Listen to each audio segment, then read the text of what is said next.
이 교회 앞마당에 새 나무를 심어 놓은 지가 언 4년이 넘어가는데요.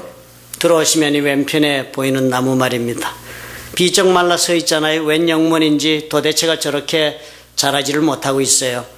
아직도 묘목을 심었던 그때나 4년이 지난 지금이나 달라진 것이 거진 없다 싶습니다. 무슨 병이 들은 것이 분명해요. 아니면 또 무엇인가 부족한 것이 있어서 저렇게 자라지를 못하고 있구나, 그렇게 생각이 들어서 여기저기 나무에 관해서 사람들에게 물어보기 시작을 했습니다.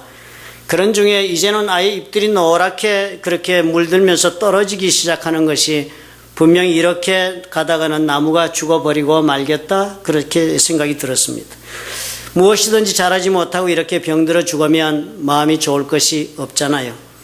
가서 나무를 위해 비료를 샀습니다. 그리고 정성을 들여 때를 맞추어 비료를 꽂아주고, 물은 또 제대로 주어지고 있는지 스프링클러도 직접 체크도 하고 매일 그 박스도 열어보고 그랬습니다. 신경을 그렇게 써주기 시작했더니 다시 파란 잎들이 나기 시작을 하는 것이에요. 그러다가 우연찮게 발견을 했습니다. 어느 날 낮에 우연히 잔디밭에서 땅을 파고 고개를 내밀고 있는 고퍼를 발견한 것입니다. 언제나 고퍼가 있다는 얘기를 제가 들었으니까요. 관리하시는 그 김 집사님께서 얘기할 때마다 그렇게 고퍼가 나와서 잔디를 망치면 우리 그 집사님은 물폭탄 세례를 준답니다. 그냥 수도를 꽂고 물을 퍼보면 때때로 고퍼가 익사하기도 하고 도망가기도 하니까 목사님 신경 쓸 거 없습니다. 늘 그랬었는데, 지금 제가 가만히 살펴보니까 이 고퍼들이 바로 이 나무의 뿌리 아래에 집을 짓고 사는 것이 분명하다, 그렇게 보인 것입니다.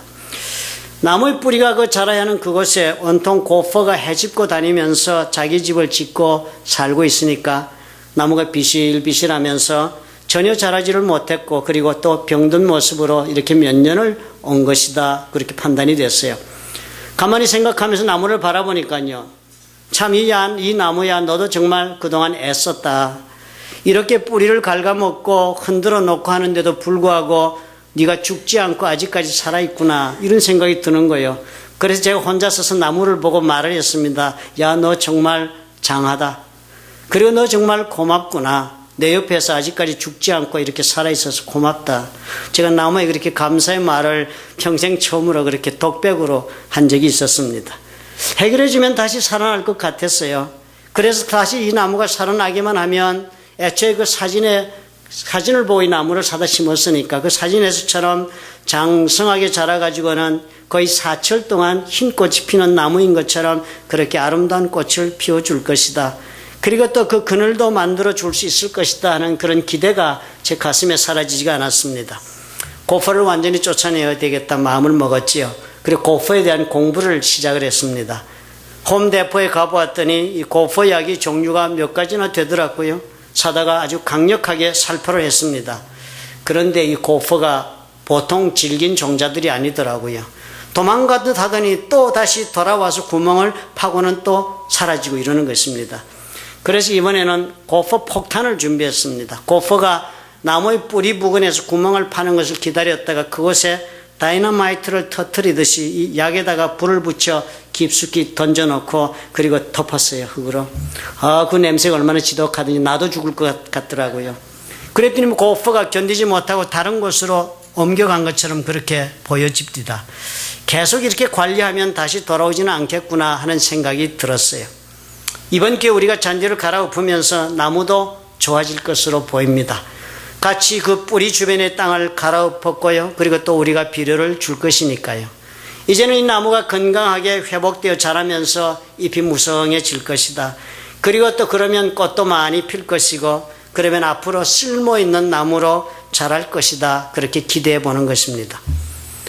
오늘 우리가 함께 읽은 성경 본문의 말씀도 비슷한 맥락의 이야기가 아닙니까? 무화과 나무를 심은 지 3년이 지났다고 합니다. 그러니까 심은 주인이 당연히 이제는 이 무화과 나무가 열매를 맺을 때가 되었구나 하고 기대를 하는 것은 지극히 당연했을 것입니다. 우리가 잘 알다시피 이스라엘 사람들에게 있어서 이 무화과 열매는 식사 대용이었으니까 그렇게 즐겨 먹는 열매라는 것을 우리가 이해한다면, 지금 이 나무가 열매를 맺어야 할 때가 되었는데도 불구하고 지금 이러고 있다면 이 나무는 저들에게 있어서는 아무런 쓸모가 없는 그런 무용지물이 된 것이나 다름이 없다 할 수 있습니다. 그러니까 주인이 그렇게 심한 말을 한 것입니다. 찍어버리라, 없애버리라 한 것입니다. 쓸모가 없으니까. 그랬는데 과원지기가 대답을 합니다. 금년에도 그대로 두소서. 1년만 더 시간을 달라고 부탁을 합니다. 3년 동안 그대로 두었는데 주인님 1년만 더 그대로 두십시오. 그러면서 말을 해요. 내가 두루 파고 거름을 주겠습니다. 그래서 두루 파고 거름을 주어 이후에 만일 실과가 열면이어와 그렇지 않으면 그때 가서 찍어 버리셔도 늦지 않습니다. 그렇게 대답을 했다는 것입니다. 쓸모없는 무화과 나무를 시간을 두고 기다리면서 이 나무가 치유를 받아 다시 열매를 맺도록 내가 다시 한번 시도해 보겠다 말씀을 하면서 두 가지 방법을 이야기하지 않았습니까? 그 하나는 두루 파는 것이었습니다. 나무 주변 뿌리 부근의 땅을 두루 파서 땅을 갈아엎고 경작을 하겠다는 것이었고, 그 다음은 거름을 주는 것이었습니다. 이 무화과 나무 어딘가 아픈 데가 있었지요. 그래서 제대로 잘 열매를 맺지 못할 만큼 그렇게 성장을 방해하는 어려움들이 이 나무에게 있었을 것입니다. 그래서 열매를 맺지 못했다고 과원주기는 판단을 한 것입니다. 그러니까 그런 아픔이 있고 상처가 있어 치유받지 못해서 이렇게 된 것이니까 기회를 주십시다. 이제 그 상처와 아픔을 내가 치유해 보겠습니다 하면서 이분이 제시한 두 가지가 바로 그 치유의 방법이 아니었습니까? 저와 여러분의 삶도 마찬가지가 아닌가 생각이 듭니다. 사람의 삶이란 것도 어느 정도 한 자리에서 우리가 세월을 보내게 되면 나무처럼 그 자리에서 열매를 맺을 수 있어야 하지 않습니까? 그래서 우리가 그 자리에서 맺은 그 열매로 나뿐만 아니라 나와 함께하는 모든 사람들에게도 유익함을 나누어 줄 수 있을 만큼 우리는 성장을 해야 하는 것입니다. 잎들이 무성하게 자라가면서 그늘을 제공하든지, 아니면 나무 잎들이 무성해서 큰 장성한 나무가 되어서 새들이 깃들어서 저들이 집을 짓고 휴식을 취하게 해줄 수 있든지, 아니면 또 아주 맛있는 좋은 열매를 맺어서 여러 사람에게 그리고 짐승에게 공급을 해주든지, 그래서 사람들과 그 모든 세상에게 유용한 나무가 되어야 하듯이 사람도 그렇게 살아야 의미가 있게 되는 것입니다. 우리가 살아가면서 그렇지 않아요? 내 스스로가 내 자신을 돌아보며 생각할 때, 내가 정말 필요한 사람이 되었구나. 내가 정말 남에게 도움을 줄 수 있을 만큼 그렇게 유용한 일을 할 수 있게 되었구나. 이런 것들을 내가 스스로 확인하게 될 수 있는 것만큼 내 자신을 의미 있는 존재로 만들어주는 일은 이 세상에 아무것도 없는 것입니다. 내가 의미 있는 사람이다, 내가 확신할 수 있는 그런 사람이 내가 될 수 있다면 나의 자존감은 무슨 어려운 일을 당해도 그리 쉽게 무너져 내리지 않을 것입니다. 실패를 경험해도 괜찮을 것이에요. 아니면 참으로 내가 어이없는 고통을 짊어지게 되었다 할지라도 괜찮을 것입니다. 자존감이 강하게 그리고 건강하게 유지될 수 있기 때문에 다시 나는 거뜬히 회복해서 생명력이 넘치는 삶을 계속해 나갈 수가 있을 것입니다. 그러나 그 영문이 무엇이 되었든지 간에 열매가 없는 삶이 되어서 스스로도 내 자신이 서 있기도 힘이 들다 싶고, 오늘 하루도 지탱하기가 너무나도 어렵다 하는 그런 갈등이 생기고, 그래서 남에게도 나는 전혀 유익함을 주지 못하는 그런 인생이 되었다 이렇게 생각을 하게 되면 스스로 어디가 아픈 데가 있다고 진단을 내리실 수가 있어야 하십니다. 우리 스스로도 이렇게 자신을 바라볼 때가 얼마나 많습니까? 살다 보면 실패를 경험할 때가 한두 번도 아니니까요.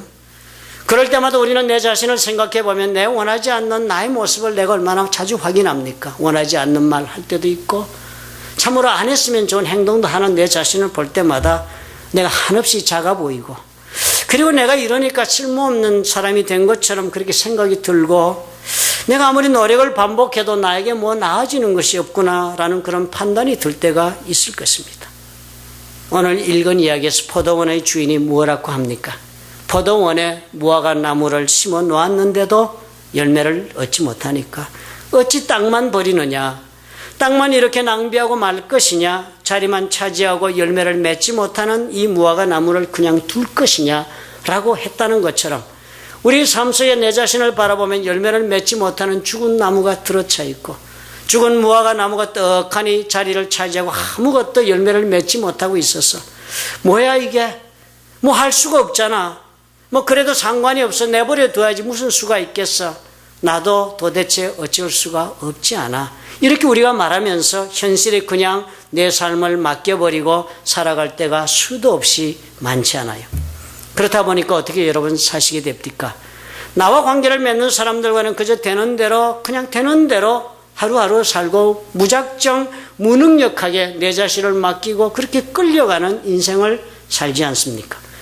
속으로는 그러다 보니까 어떻게 해요? 내 스스로도 깨닫지 못하는 분노가 일어남에도 그것을 나는 스스로 사귀면서 숨기게 되고, 그리고 내가 가르치고 내가 훈련하고 내가 세워줘야 할 많은 사람들에게는 아무것도 행하지 않은 채로 내 삶을 포기한 것과 동일한 모습으로 그렇게 살아가게 됩니다. 이렇게 되면 하나님께서 우리를 위하여 예배해 놓으신 그 훌륭한 열매, 맛있는 열매를 결코 나도 그 누구도 나누지 못합니다. 내 속에 있는 나의 문제를 제대로 인식하거나 인정하지 못한 채로 우리가 살아가면서 삶은 점점 더 병들어가고 나약해지고, 그리고 아니면 더 나쁜 쪽으로 악화되어 갈 것입니다. 살아가면서 우리가 해야 할 일은 열매를 맺는 일입니다. 반드시 맺어야 해요. 나 스스로만 만족하고 나만이 족하면 다 되는 것이 그리스도인의 삶이 될 수가 없기 때문입니다. 내가 이루고 있는 가정이 나로 인해서 열매가 맺어져야 합니다. 또 내 가족들이 내가 맺는 열매를 먹고 사는 그런 가정이 될 수 있도록 내가 살아가야 합니다. 내가 속한 직장도 물론 그래야죠. 내가 있으므로 내 직장에 나의 노력과 헌신을 통해서 직장에도 열매가 맺혀야 제대로 된 것입니다. 내가 속한 교회는 더군다나 더 말할 것이 없습니다. 내가 있음으로 해서 나와 관계하는 모든 사람들에게 열매를 나눠주는 일이 일어날 수 있어야 합니다. 여러분 오늘 어떤 열매를 나누고 지금 살고 계십니까? 여러분이 있음으로 해서 여러분의 세계 속에서 여러분이 함께하는 모든 환경과 사람 속에서 어떤 좋은 일이 지금 일어나고 있습니까? 여러분의 가정에서 그러합니까? 아니면 여러분이 몸담고 있는 직장에서도 그러하신가요? 그리고 여러분이 예수 그리스도의 몸이라 생각하고 동참하는 교회에서도 여러분을 인하여 좋은 일이 일어나고 있습니까? 내 영혼이 병들어 있으면 불가능한 일입니다. 내 감정에 상처나 쓴뿌리가 있어 정서적 질병을 앓고 있으면 불가능합니다. 유익을 나눠주는 삶이 아니라 아픔을 주는 삶이 되게 마련이고, 그렇게 되면 제일 먼저 내가 불행한 삶을 살게 됩니다. 오늘은 우리가 이 고민을 다 함께 해보기를 원합니다. 내가 있음으로 해서 이 세상은 조금이라도 더 나아지고 있는가? 내가 있음으로 해서 나와 함께하는 사람들은 조금이라도 더 좋아지고 있는가? 아니면 나빠지고 있는가? 나는 이 가운데에서 무슨 역할을 지금 하면서 이 세상을 살아가고 있는가 물어보아야 합니다. 우리의 자존감이 건강해야 하는 이유가 바로 여기에 있습니다. 내 속에 치유되지 못한 상처가 있어 쓴물을 지어내고 내 삶의 뿌리에 고포가 휘젓고 다니고 있어서 시름시름 앓을 수밖에 없다면 유익한 삶을 살아낼 수가 없습니다. 자존감을 회복하고 쓸모있는 사람이 되었다고 자부할 수 있는 그런 사람으로 우리는 기필코 변화되어 나가야 합니다. 남들에게 혼란을 선물하고 마음을 뒤흔들고 평안을 깨뜨리고 아픔을 주는 사람이 되는 대신에 오히려 우리는 상처받지 못한 사람들, 고통당하는 사람들에게 위로와 유익함과 치유를 나누어 줄 수 있는 그런 삶을 살 수 있어야 가치 있는 삶이 됩니다. 저와 여러분 예수 믿고 얻은 구원이 어떤 구원인데요? 우리 주님께서 목숨으로 맞바꾸고 우리에게 주신 구원을 우리가 얻었는데 가치 있게 살아야죠. 그래야만 또 우리는 가치 있는 사람이란 자존감도 얻게 됩니다. 그리고 우리가 그렇게 그 자존감을 얻었을 때 그 자존감이 나의 인생을 의미 있게 이루어 나가게 만들어주는 힘의 원천이 되는 것입니다. 그렇다면 어떻게 해야 한다고 오늘 성경이 말씀했습니까? 그 첫째가 두루 파야 한다. 어디를 파라고요? 우리의 마음을 파야지요. 땅을 판다는 말, 갈아엎고 죽은 나무나 풀의 뿌리를 골라내고 돌덩어리 걷어내는 것을 말합디다. 이번에 파보니까 경작한다는 뜻이 이런 것이구나 체험했어요. 이와 마찬가지로 저와 여러분 내 마음을 경작하는 것이 치유를 위한 첫 번째 단계가 된다는 것을 이해합시다.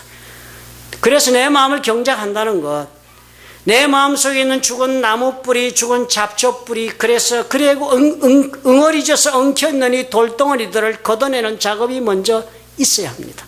우리의 영혼과 감정을 치유하는 첫 번째 단계, 첫 번째 작업이 바로 이것이라고 오늘 성경이 우리 모두에게 도전해 옵니다.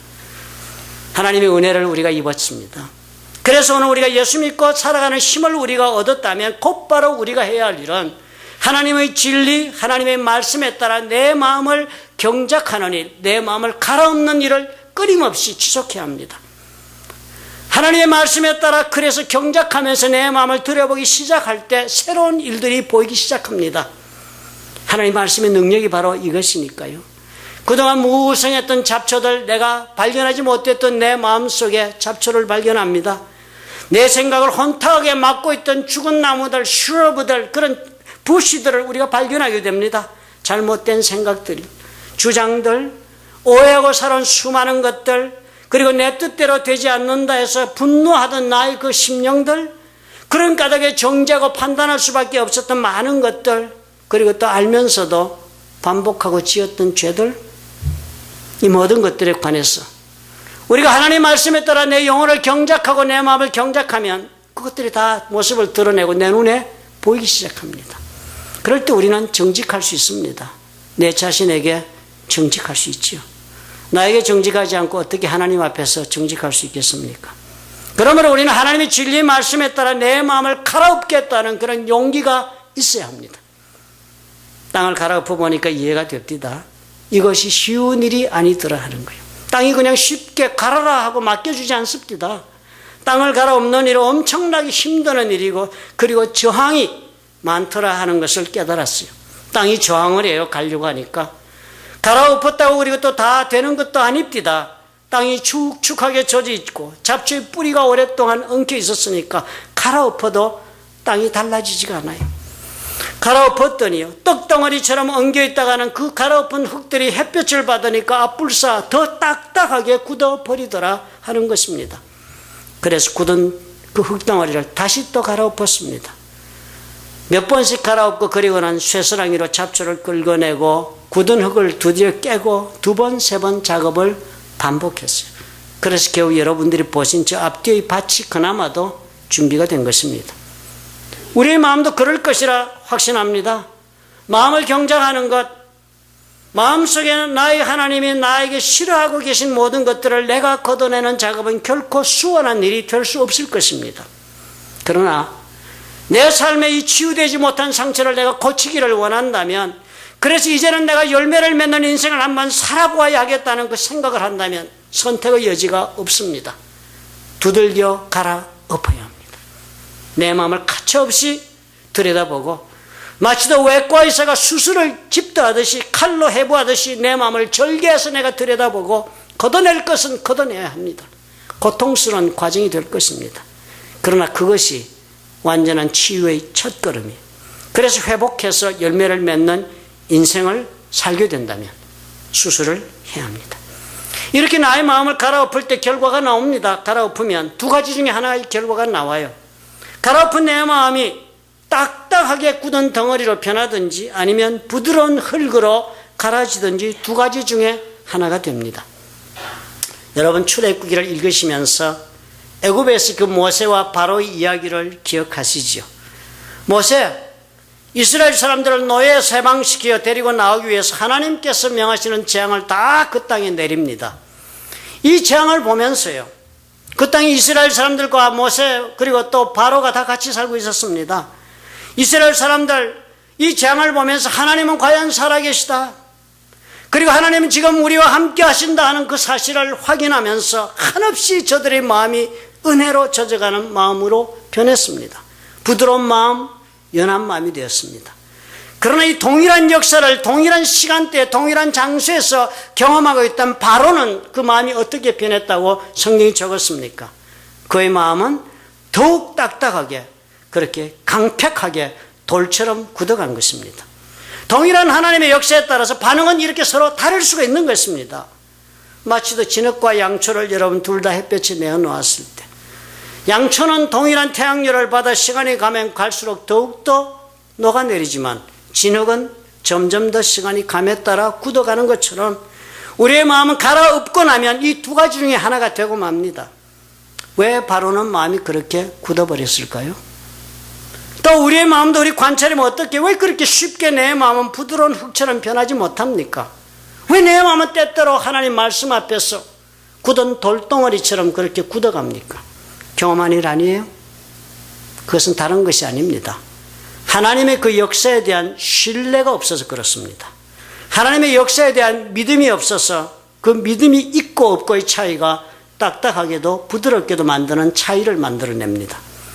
하나님께서 계획하고 지금 진행하고 계신 일에 대해 내가 믿음이 없고 내가 이해가 없으니까 그러면 어떻게 되겠습니까? 저항하게 되죠. 순종할 수 없지요. 방해하게 되고 그리고 거부합니다. 그러한 마음, 딱딱한 마음, 돌같이 굳은 마음, 경작을 거부하는 마음은 신뢰가 없어서 생기는 거예요. 하나님의 계획에 대해서 결코 손톱만큼도 순종할 마음이 없는 상태에서 우리는요, 내 마음은 아무리 갈아도 갈면 갈수록 돌덩이처럼 딱딱하게 무감각한 사람으로 변하고 맙니다. 그래서 신앙에는 순종이 절대적으로 필요합니다. 신앙생활을 처음 시작하는 사람들을 보면 순종이라는 단어 좋아하지 않습니다. 이해하고 이해한 만큼 시작하기를 원합니다. 이해한 만큼 믿고 싶어 합니다. 좋은 생각이지요. 그러나 하나님에 대한 신뢰가 없이는 어떠한 이해도 불가능하다는 사실을 먼저 깨달아야 합니다. 신앙생활이란 것은 제일 먼저 하나님을 믿음으로 시작이 되는 것이기 때문입니다. 하나님을 믿음으로 시작하는 것이 신앙생활이니까. 하나님이 이 세상의 창조주가 되신다는 것을 믿어야 신앙이 출발될 수 있습니다. 또 하나님은 그 아들 예수 그리스도를 이 땅에 보내신 것을 믿을 수 있어야만 예수 믿는 삶이 시작이 됩니다. 그런 하나님은 창세전부터 계획을 가지고 계신 분, 창세전부터 계획을 가지시고 그 가운데 우리를 이미 선택하시고 그래서 오늘 이 땅에서 우리가 살 수 있도록 하셨다는 에베소서의 말씀대로 하나님의 그 계획을 믿어야만 우리 신앙이 지속될 수가 있습니다. 이 믿는다는 것이 무엇입니까? 하나님에 대한 신뢰를 뜻합니다. 하나님에 대한 신뢰는 그러므로 어떻게 해요? 반드시 하나님에 대한 순종을 가져오게 됩니다. 믿음이 순종의 마음을 주는 것입니다. 하나님께서 나의 삶의 계획을 가지고 계신다는 믿음이 있으니까 지금 내가 이해하지 못하는 일을 하나님이 나 지금 진행하고 있다 할지라도 내 인생의 이 모든 일들이 하나님의 계획 가운데 있다는 믿음이 있으니까, 그리고 그 하나님은 그 계획을 지금 진행하고 계시다. 그래서 오늘 내가 나의 마음을 경작하게 하신다 하는 그런 하나님에 대한 신뢰가 있을 때, 그랬을 때만이 순종하는 마음으로 내 마음을 갈아엎을 수가 있습니다. 순종이 있을 때 갈아엎은 마음이 부드러워지는 것입니다. 이 순종이 없으니까 거역하게 되고 억울하다, 억하심정을 갖게 되고 저항하게 되고 고집하게 되고, 그리고선 아픈 가운데 쓴물을 자아내는 썩은 샘처럼 토하게 됩니다. 사람은 누구나 다 상처가 있습니다. 살면서 받은 상처가 없는 사람 없습니다. 그러므로 상처받았다는 것이 변명이 될 수 없습니다. 누구나 다 상처가 있다고 해서 누구나 다 치유되지 못한 채로 살아가고 있는 것이 아니라는 사실을 여러분 주목하셔야 해요. 하나님께서 예비하신 놀라운 열매가 있는 그런 삶을 살고 싶으시면 반드시 치유되어야 합니다. 그 상처가 무엇이든지 간에.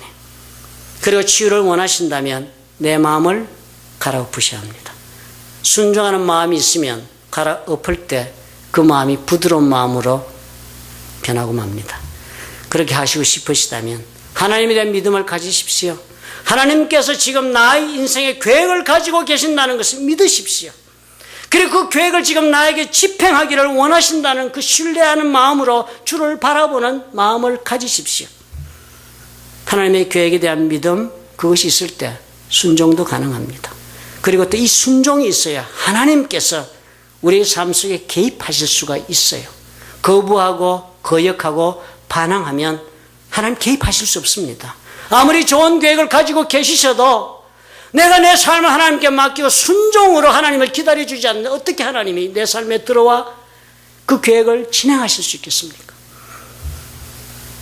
아픔이 있고 고통이 있어도 갈아엎고 부드러운 마음으로 주에게 순종하는 마음으로 기다릴 때 주께서 개입하시고 그 인생을 이끌어 가시며 치유하셔서 열매 맺는 유용한 삶이 되도록 우리 하나님 역사하실 수 있는 것입니다.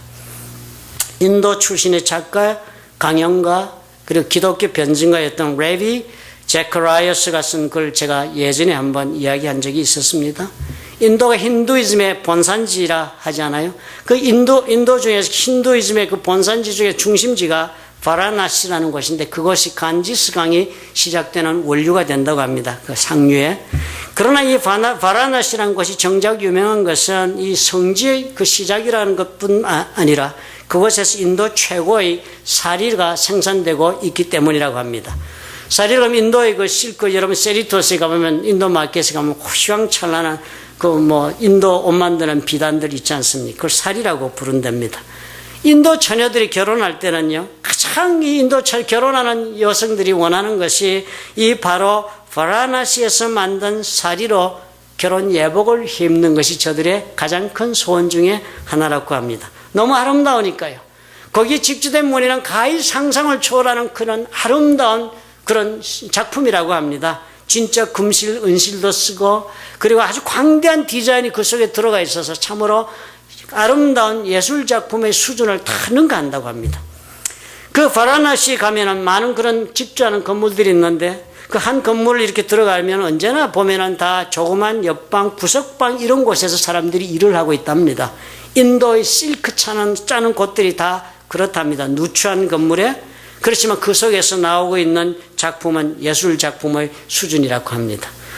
많은 사람들 가운데 유명한 아버지 아들 조가 있답니다. 거기에 가면. 그래서 그 바라나시에 관광객들이 많이 가는데 그중에서 이 아버지 아들이 짜고 있는 쌀이를 만드는 가장 유명한 팀을 구경하러 관광객들이 많이 가는데 이 제크라이어스 이 사람도 인도 사람이니까 인도 출신 미국인이에요. 그러니까 몇 번 그곳에 갔다고 합니다.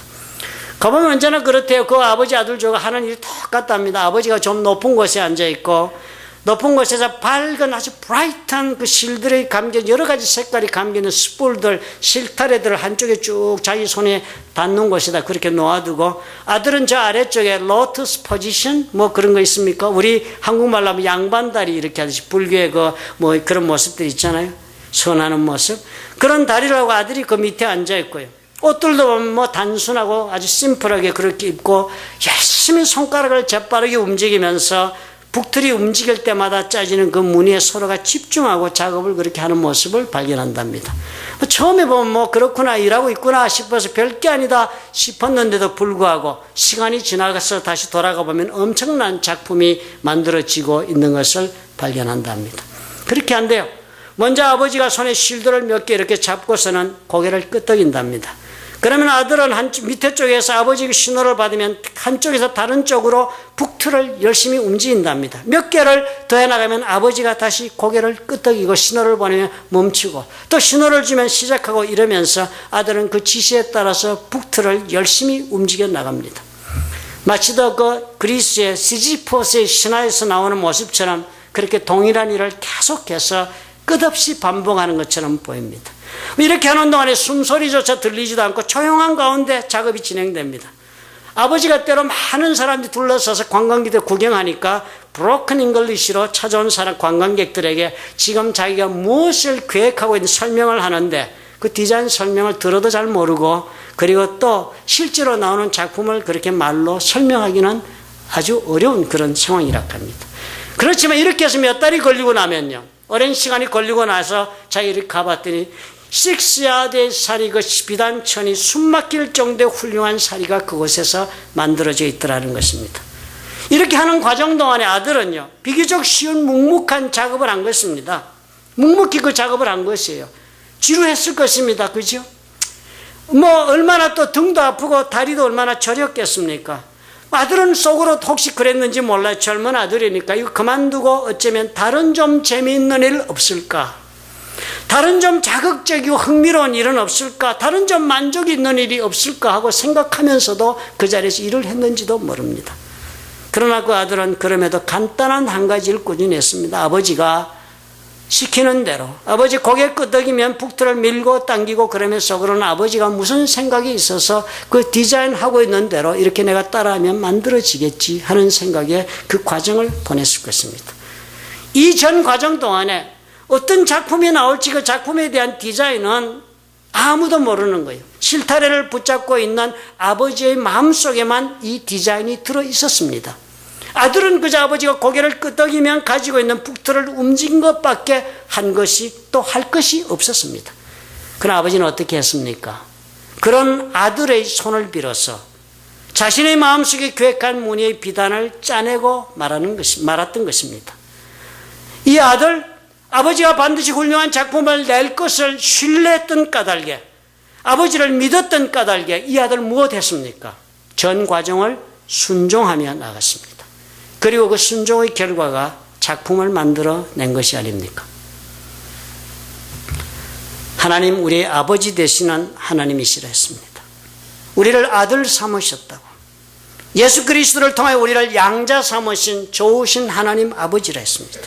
그런 아버지께서 무엇을 하십니까? 우리의 인생을 통하여 작품을 만드시고자 하십니다.